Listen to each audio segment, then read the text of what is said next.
2010, Chompang joined her fellow villagers in welcoming the new banana farm. The investor had convinced them to convert their land, traditionally used for paddy and corn, to banana farming. The promise of getting money from the company for the rent of their land and a job to work in their own land was enough for farmers to believe that they had been offered a once-in-a-lifetime opportunity. 4 years later, the reality doesn't quite match the expectations. To produce bananas, the investor gave them pesticides, most of the time with no labels in the Lao language and little instructions. The impacts of overusing toxic chemicals were not evident at the beginning. It took 2 years for the villagers to realize that there was something wrong with the products they had been spraying in the plantations. ช่องปีปลายนี่แหละเนาะอันปีกายก็ไปห้าลูกอยู่กระไทพุ่นก็ไปโกดอยู่ห้องหม้อเวียงแกนนั้นแหละหม้อเพิ่นน่ะว่าอันน่ะอีแม่นี่เป็นอันประหยัดอันน่ะผิวหนังแข็งนี่วันที่เป็นก็สิมาอยู่เจ็บดู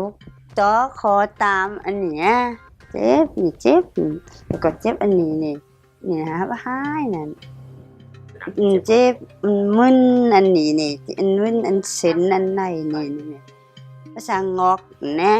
ภาษางอกแนวอันแต่ก่อนนะโอ้มือก็แข็งภาษาหยีดมือก็และเป็นตัวนี้เครื่องเศษทั้งหมดนี่เวลาเขาเจ้าจูดเขาเจ้าเอาออกจากเครือกล้วยนี่เขาเจ้าจูดแล้วก็ให้เฮ็ดให้กินเม็ดนี่มือฮอดบ้านฮอดเมืองของแม่พ่อแม่ประชาชนก็เฮ็ดให้พ่อแม่ประชาชนนี่ก็เป็นหวัดเป็นไออันนึงอันซองมาเลยว่าภายหลังเขาเจ้าบ่จูดแล้วเขาจะเอาถิ่มใส่โรงน้ำนี่ก็เฮ็ดให้พ่อแม่ประชาชนนี่ก็มีผลกระทบหลาย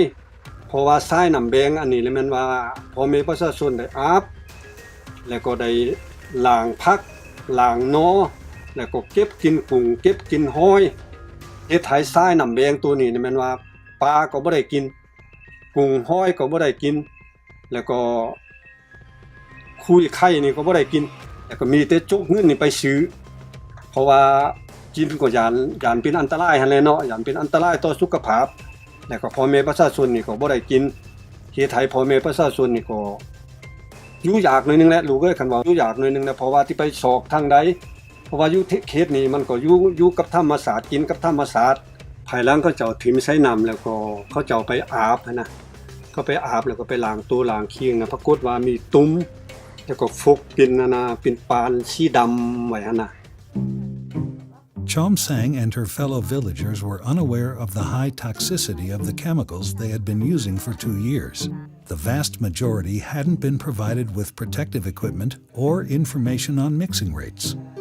Unfortunately, as in many emerging economies, ineffective monitoring of investments remains a challenge and has resulted in many investors acting irresponsibly.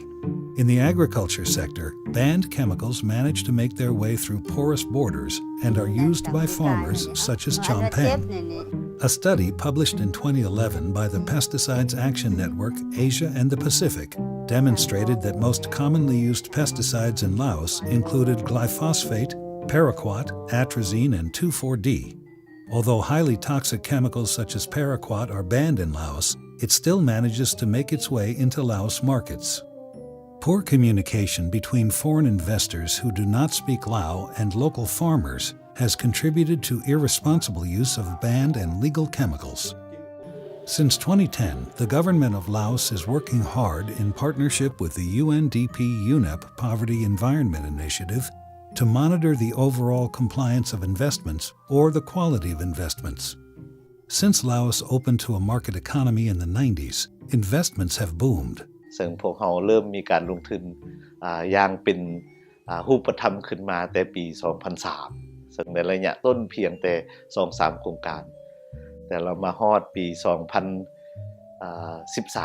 2013-14 มานี้พวกเรามีโครงการหลายขึ้นคือปัจจุบันมี 177 โครงการ Although government procedures call for monitoring of each investment twice a year, with allowance for emergency monitoring for problematic cases, numerous challenges still persist. หรือบางครั้งพวกเราก็บ่พร้อม ทางด้านงบประมาณคันไปแล้วคือ170ปลายโครงการนี้ Many administrative steps are required for communities to report on investments. A high number of complaints get stuck at the district level, where often conflicts of interest may exist. District-level officials in charge of conducting monitoring visits often know the investors and feel uncomfortable to enforce the law. Besides, there is a shortage of human resources, budget, and technical equipment to conduct assessments of social and environmental impacts of investments.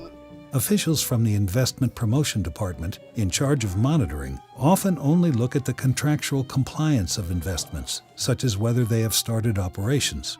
While the social and environmental impacts of investments are under the responsibility of other departments, such as the Ministry of Agriculture and Forestry and the Ministry of Natural Resources and Environment, most of the time, the monitoring is only done when there are serious problems and budget is available.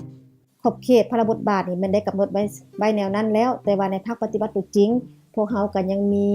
ความสับสนอยู่เกี่ยวกับว่าเป็นผู้ใดเฮ็ดหน้าที่ใดที่อย่างชัดเจนและในเวลาใดเนาะซึ่งว่าพวกเฮาก็ได้มีการปรึกษาหารือและก็สมทบกันและพวกเฮาจะสืบต่อเฮ็ดเวียกนํกันเพื่อเฮ็ดให้เวียกงานคุ้มครองติดตามโครงการนี้มีความชัดเจนยิ่งขึ้นThe Department of Investment Promotion is working with the Poverty Environment Initiative to ensure that monitoring is conducted properly and contributes to prevent negative social and environmental impacts.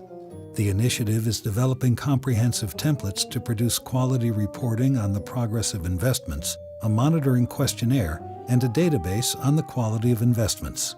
This will allow the Ministry of Planning and Investments, better known as MPI, to keep track of investments in all the provinces and improve coordination among government departments on investment data.